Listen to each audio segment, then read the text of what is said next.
Howdy everyone, Sarah here. Welcome to episode 8 of Bringing Back Botany. We're getting towards the end of the spring plants now, and so we're having a little bit of trouble finding some cool season grasses, but have no fear.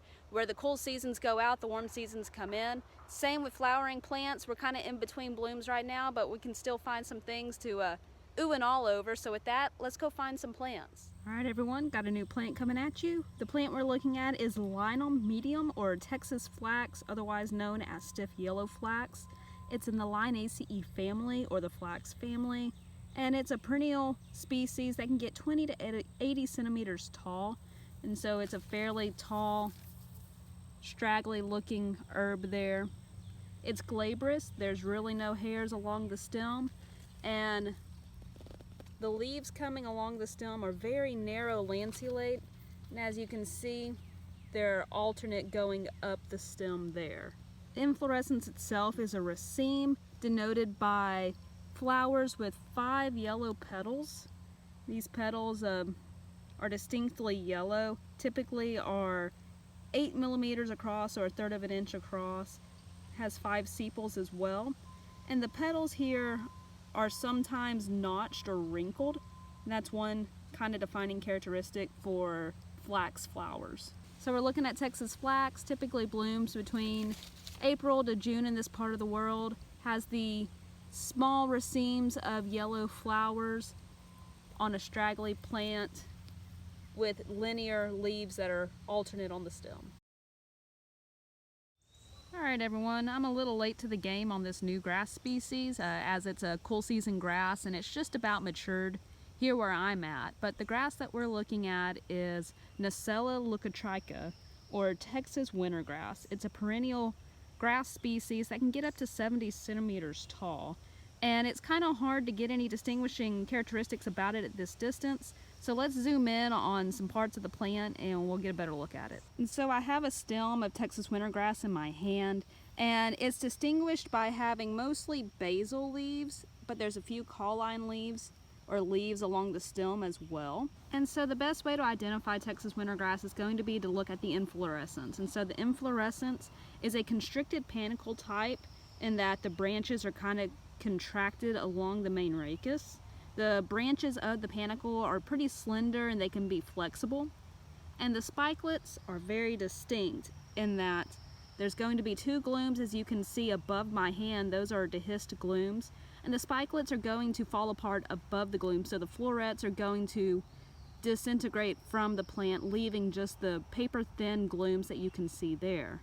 However, the florets in themselves are going to have this distinctive awn that you can see there coming from the lemma. And so the lemma awn can be 4 to 10 centimeters long, and it's going to be 1 or 2 times geniculate or twisted like a bent knee, as you can see there in the middle of that awn. And so the lemma in itself is going to be very scabrous on the lower portion of the lemma.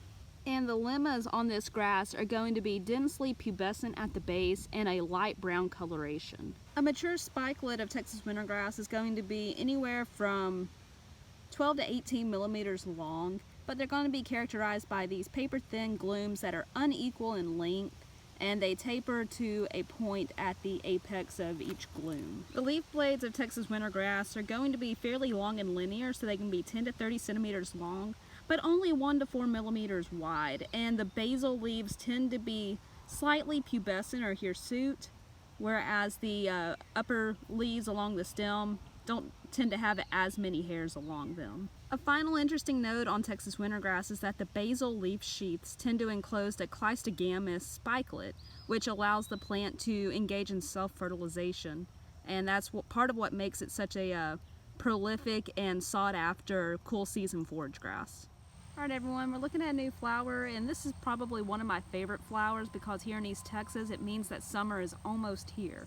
And so the flower we're looking at is Rudbeckia hirta, or the commonly known black-eyed Susan. It's in the Asteraceae family, so it's a sunflower species, and it's an annual short-lived species that blooms from May to July in this part of the world. And one of the defining characteristics, besides for the inflorescence type with the ray and disc flowers, is the fact that it is coarsely pubescent across the entire length of the plant. And it's not rough, but you can feel the hairs, they're very wiry. The leaves on Black-Eyed Susan are alternate on the stem, as you can see there, and they're also very pubescent.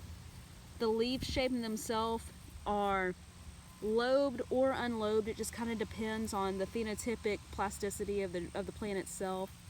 And the margins are usually entire, and they're denoted by these coarse hairs as well. The inflorescence in itself is typical of other sunflowers in that it has the disc flowers in the center and the ray flowers on the outside.